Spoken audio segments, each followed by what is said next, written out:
Olá, mais uma vez, Deus abençoe você, Deus abençoe sua família. Estamos nessa série de 15 estudos básicos das Escrituras.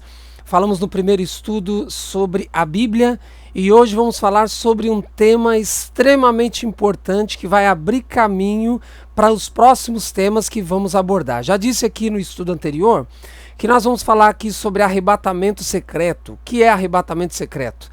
Volta de Jesus, Jesus afinal já veio, ainda vai vir. Vamos estudar aqui sobre as igrejas, porque existem tantas igrejas, se Deus é um só, se a Bíblia é uma só. Os mortos, para onde vão os mortos? Quando a pessoa morre, tem um espírito, uma alma que sai. Existe realmente reencarnação? O que a Bíblia fala sobre vida após a morte?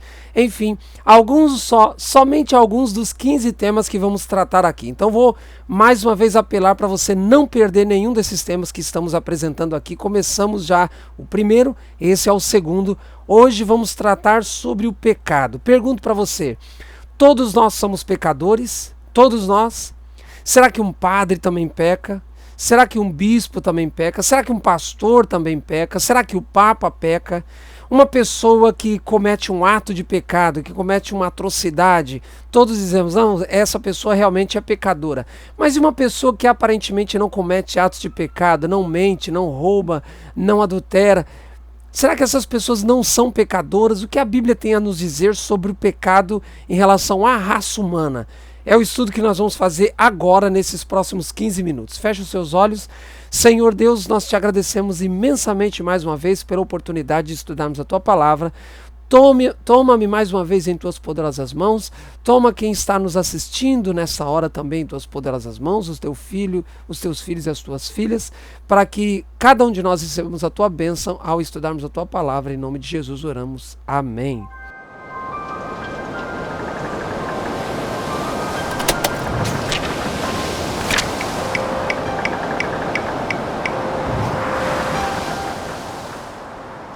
Muito bem, como eu disse, abra sua Bíblia, tenha a sua Bíblia em mãos e nós vamos analisar textos da Bíblia. Pode ser a sua Bíblia impressa, pode ser a sua Bíblia no seu material eletrônico, mas vamos analisar o que a Bíblia tem a nos dizer hoje sobre pecado.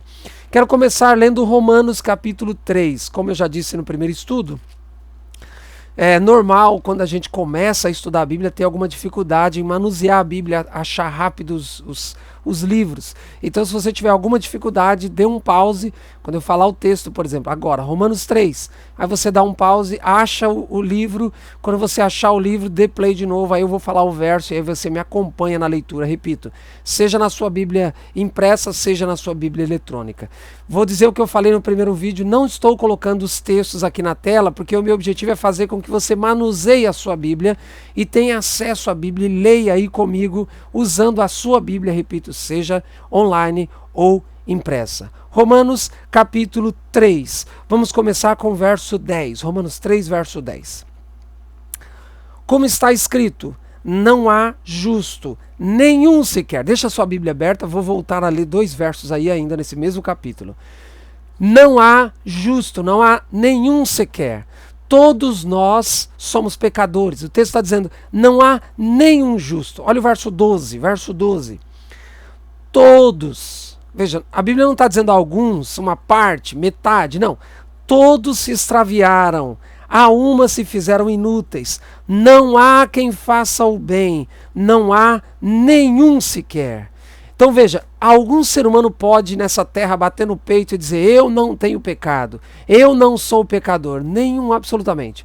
Todos nós somos pecadores, todos nós. Sejam religiosos, sejam não religiosos, sejam líderes religiosos, sejam pessoas comuns, todos nós na verdade somos comuns e todos nós somos pecadores, ok? Então a Bíblia não faz distinção de pessoa alguma. Verso 23 desse mesmo capítulo, Romanos 3, o verso 23, eu leio assim. Todos pecaram, veja, não são alguns, de novo, todos pecaram e carecem da glória de Deus. Então todos pecaram. Então pastor também peca, padre também peca, bispo também peca, presbítero peca, papa peca, todo mundo peca, todos nós somos pecadores, ok? Isso que a Bíblia diz. Esse é um ponto que a Bíblia não coloca nenhum tipo de dúvida ou suposição. Não, é uma afirmação. Todos nós somos pecadores. Agora, eu vou dar mais um passo nesse estudo. O que é pecado? Se todos nós somos pecadores, sejam aqueles que cometem atos de pecado visíveis, que as pessoas muitas vezes apontam o dedo, ou mesmo aquelas pessoas que aparentemente não cometem esses atos de pecado, todas são pecadoras. Então precisamos saber o que é efetivamente pecado. Quero ler com você um texto um pouco para frente do livro de Romanos, 1 João capítulo 3. 1 João capítulo 3. Repito, se você tem alguma dificuldade de achar, dê um pause e me acompanhe logo depois que você achar o texto. 1 João capítulo 3. Eu vou ler esse versinho, você talvez na procura aí você vai descobrir que tem 1 João, 2 João e 3 João, ou seja, 3 cartas escritas pelo evangelista João. Vou ler a primeira carta, 1 João capítulo 3, verso 4, a Bíblia diz: todo aquele que pratica o pecado também transgride a lei, porque o pecado é a transgressão da lei. Opa, então aqui a Bíblia está dando definição do que é pecado. Biblicamente, o que é pecado? Transgressão da lei. Pecado é transgressão da lei. Então uma pessoa que rouba, uma pessoa que furta, uma pessoa que adultera, apesar que hoje em dia não é mais contra a lei o adultério, mas uma pessoa que comete um crime, rouba um banco, uma pessoa que comete um crime contra a sociedade previsto em leis dos seus respectivos países, ela está cometendo uma transgressão da lei. Por exemplo, ilustrar de uma forma um pouco mais simples. Uma pessoa que fuma entra no estabelecimento e se não tiver nenhuma placa no estabelecimento, ela até pode fumar. Embora todos nós sabemos que não pode fumar dentro do estabelecimento, que já tem uma lei prevista. Mas é preciso haver uma lei dentro daquele estabelecimento. Quando há uma lei ali dentro daquele estabelecimento, normalmente aquele desenho de um cigarro dentro de um círculo e uma faixa, um X, a gente já diz, aquilo é a lei, aquilo é a amostra da lei. Então se uma pessoa passar a fumar dentro desse estabelecimento com essa placa, ela está transgredindo a lei. Então o que a Bíblia chama de transgressão de uma lei? Pecado. Então pecado é tudo aquilo que transgride a lei de Deus, que vai contra o princípio de Deus, que vai contra a vontade de Deus revelada na palavra. Então o primeiro conceito, é o conceito mais simples de pecado na Bíblia, é transgressão de uma lei de Deus, transgressão da vontade de Deus, de um princípio de Deus, ok? Agora, e as pessoas que não transgridem as leis de forma aberta, visível? Biblicamente, pecado é transgressão da lei. Mas será que é só isso? Analise comigo o que Jesus disse em Mateus capítulo 15. Mateus capítulo 15, vamos ler o versinho 19. Mateus capítulo 15, o versinho 19. Repito, se tiver alguma dificuldade, dê um pause e volta depois quando você achar o texto. Mateus 15, 19, Jesus disse assim: porque do coração procedem maus desígnios, vírgula, homicídios, vírgula, adultérios, vírgula, prostituição, furtos, falsos testemunhos, blasfêmias. Então Jesus está dizendo, é do coração que procede o pecado. Veja, ele ainda cita alguns aqui, ele cita blasfêmia, falso testemunho, prostituição, adultério, homicídio. Veja, Jesus está dizendo que do coração procedem essas coisas. Opa! Então o pecado não é só transgressão da lei, porque a transgressão da lei é o ato.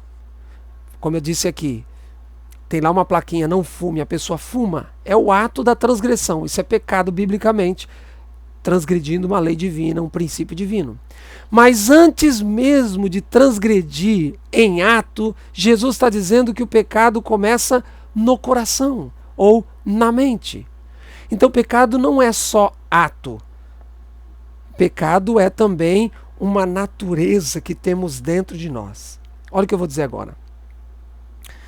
Todos nós somos pecadores, não é isso que a gente viu lá no texto de Romanos? Sim, todos nós somos pecadores. Agora olha o que eu vou dizer. Somos pecadores não porque cometemos atos de pecado. Nós cometemos os atos de pecado porque nós somos pecadores. Vou repetir. Nós somos pecadores não porque nós cometemos atos de pecado. Nós cometemos os atos de pecado porque nós somos pecadores. Porque se pecado fosse só o ato, aquele que não comete o ato não seria pecador, mas a Bíblia já disse, todos são. Então, Todos são, mesmo aqueles que cometem atos de pecado e aqueles que não cometem atos de pecado. Por quê? Porque pecado não é só o ato. Pecado é uma natureza que temos dentro de nós. Jesus está dizendo, o pecado começa no coração. Antes de você cometer um homicídio, você já pecou na mente, já pecou no coração, odiando aquela pessoa. Olha o que Jesus diz em Mateus capítulo 5. Você está em Mateus 15? Volta um pouquinho, Mateus capítulo 5. Olha o que Jesus disse aí.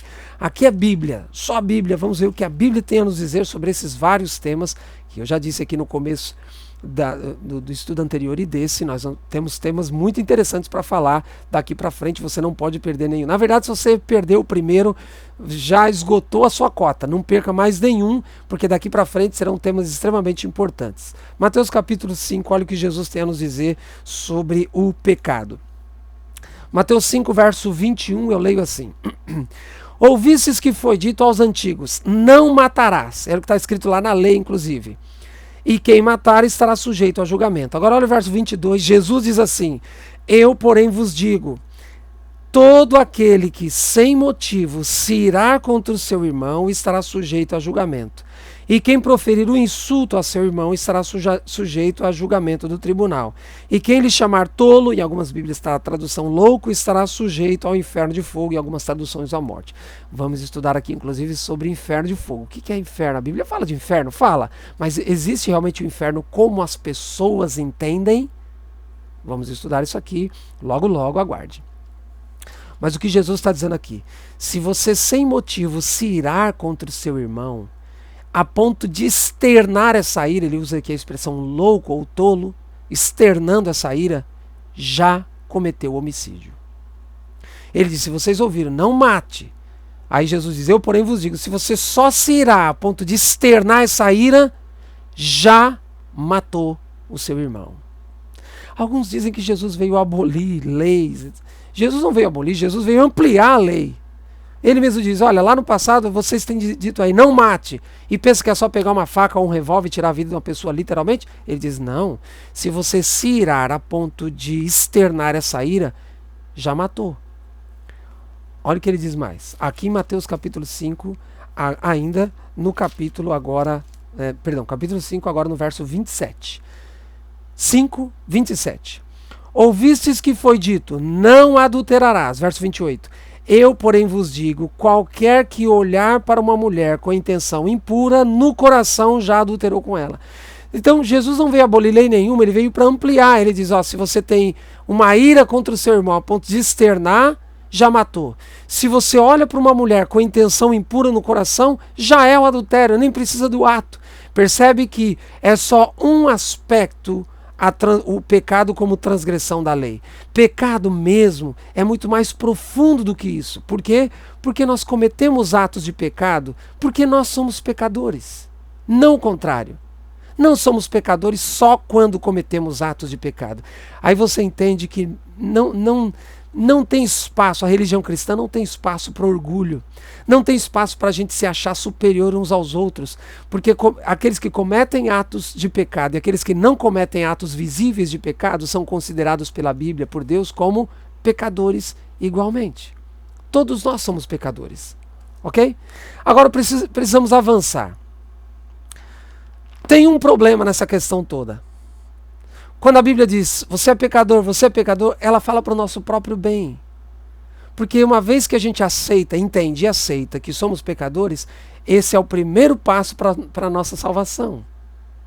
Mas qual é o problema? O problema é que a gente não aceita essa realidade. Nós, como seres humanos, queremos dar um jeitinho, nós somos brasileiros especificamente, queremos dar um jeitinho brasileiro para a coisa. Olha o que a Bíblia diz em Jeremias capítulo 17. Jeremias capítulo 17, o verso 9. Jeremias 17, 9. Se você não achou ainda, dê pause, quando achar, dê o play de novo. Verso 9 diz, enganoso é o coração, mais do que todas as coisas, e desesperadamente corrupto. Quem o conhecerá? Olha o que a Bíblia está dizendo, o nosso coração é enganoso. Então a gente não pode confiar no nosso coração, que seria a nossa mente. Então, quando a Bíblia fala, você é pecador, todos são pecadores, não é que Deus está dizendo, seu pecador miserável, não é isso. Deus está dizendo, você precisa entender que você é pecador, você precisa aceitar que você é pecador, e esse é o primeiro passo para eu salvar você. Aí a gente diz, não, eu acho que eu não sou pecador. Eu sou até uma pessoa boa, eu sou um camarada de gente boa e tal. Esse é um grande problema. Então a Bíblia traz essa verdade. Não se esqueça, a Bíblia está dizendo. O seu coração te engana, a sua mente te engana. Você tem uma visão equivocada de você mesmo, a Bíblia está dizendo para mim. Deus está dizendo, olha meu filho Sandro, você tem uma visão equivocada de você mesmo. Deixa eu mostrar quem você é. E aí quando a gente aceita, entende e aceita que somos pecadores, esse é o primeiro passo para a nossa salvação. Agora vem para fechar esse estudo, o que é essa salvação? As igrejas falam tanto aí de salvação, de salvação, de salvação. O que é esse negócio de salvação? Abra sua Bíblia, Ezequiel. Depois de Jeremias, você vai encontrar o livro de Ezequiel. Lógico, entre eles aí tem o livro de Lamentações de Jeremias, mas você vai abrir em Jeremias capítulo 36, logo depois de Ezequiel. Ezequiel, logo depois de Jeremias. Ezequiel 36, abra aí sua Bíblia, Ezequiel capítulo 36, vou ler o verso 26. Se não achou, dê pause e aí dá play logo depois. Ezequiel capítulo 36, verso 26. Se o nosso problema é o coração, lembre-se que Jesus diz em Mateus 15, do coração procedem os maus pensamentos, do coração procedem os pecados. Ele ainda cita alguns, prostituição, homicídio, adultério, etc. Se é do coração, e aí a Bíblia mostrou para nós em Jeremias que o nosso coração é enganoso. Se o nosso problema é o coração, qual é o remédio de Deus? O que significa essa salvação de Deus? Ezequiel 36, 26. Dar-vos-ei coração novo, e porei dentro de vós espírito novo. Tirarei de vós o coração de pedra que tem aí dentro, e vos darei coração de carne. Veja, o plano de salvação que Deus tem para mim e para você é um transplante de coração. Não esse coração literal aqui, mas coração tem a ver com mente. Deus transforma a nossa mente. Deus transforma. A Bíblia chama isso de conversão. Você que já tirou carta aí no Brasil, aqui na América, Drive License, quem tem a permissão para dirigir em qualquer país desse mundo, já sabe o que é a conversão. Quando você está dirigindo, você vai fazer uma conversão. Quando você faz a conversão, tudo que estava na sua direita passa a estar na esquerda. Tudo que estava na esquerda agora passa a estar na direita. A Bíblia usa a expressão conversão para esse novo coração, essa nova mente que Deus dá. Aquilo que você detestava, quando você se converte, agora você ama. Aquilo que você amava, as coisas do mundo, quando você se converte, agora você detesta. Isso é conversão. É gostar das coisas, porque Deus é quem muda, é Deus é quem transforma. Muitos de nós queremos impor mudanças sobre as pessoas. Não é Deus quem transforma, é Deus quem muda, é Deus quem faz a conversão. E a promessa de Deus é essa aqui em Ezequiel: eu vou dar um coração novo para você. Você tem um coração enganoso, como nós lemos em Jeremias. Jesus disse também que do nosso coração é que eu me iro contra o meu irmão, eu desejo é no coração, é na mente. E Jesus fala: eu transformo você. Me permita, eu transformo você. Isso é a salvação que Deus nos oferece. O remédio de Deus não é externo. O remédio de Deus se reflete no externo. O remédio de Deus é de dentro para fora. O remédio de Deus é uma transformação da nossa mente. É a transformação dos nossos gostos. É a transformação dos nossos desejos. E isso se reflete no exterior. Eu vou dar para você um novo coração. Para finalizar, abra sua Bíblia em Lucas, o último texto que eu quero ler. Lucas capítulo 19. Jesus foi até a casa de Zaqueu. Você pode ler esse relato todo. É uma história muito linda aqui em Lucas 19. A partir dos primeiros versos, e Jesus vai até a casa de Zaqueu, e Zaqueu recebe essa nova mente, esse novo coração, essa transformação, essa conversão, essa salvação. Zaqueu recebe, Jesus está ali, oferece para Zaqueu, e Zaqueu recebe. Aí Jesus, no final do diálogo com Zaqueu, Jesus disse assim, vou ler Lucas 19, verso 10, Jesus mesmo dizendo, porque o Filho do Homem veio buscar e salvar, quem a sua Bíblia diz? O perdido. Jesus está dizendo, eu vim buscar e salvar aqueles que se sentem perdidos. Jesus está dizendo, eu vim buscar e salvar aquele que sabe, que entende e aceita que é um pecador. Veja, o primeiro passo para a salvação, para que Deus transforme a minha mente, transforme o meu coração e me dê verdadeira felicidade, é eu entender e aceitar que eu sou pecador. Jesus está dizendo nesse texto, eu vim buscar e salvar, não aqueles que não sentem necessidade, mas eu vim buscar, eu vim salvar aquele que se sente perdido. Você se sente perdido hoje? Você entende e você aceita que é um pecador, que é uma pecadora? Esse é o primeiro passo para Deus me salvar e para Deus te salvar. Deus abençoe você. Quero orar com você e nos encontramos no próximo estudo. Senhor Deus, obrigado, Pai, pelas verdades da Tua Palavra e obrigado pela salvação disponível a todos nós, independente do que fazemos e de quem somos. Nos salve, porque somos pecadores. Em nome de Cristo oramos. Amém.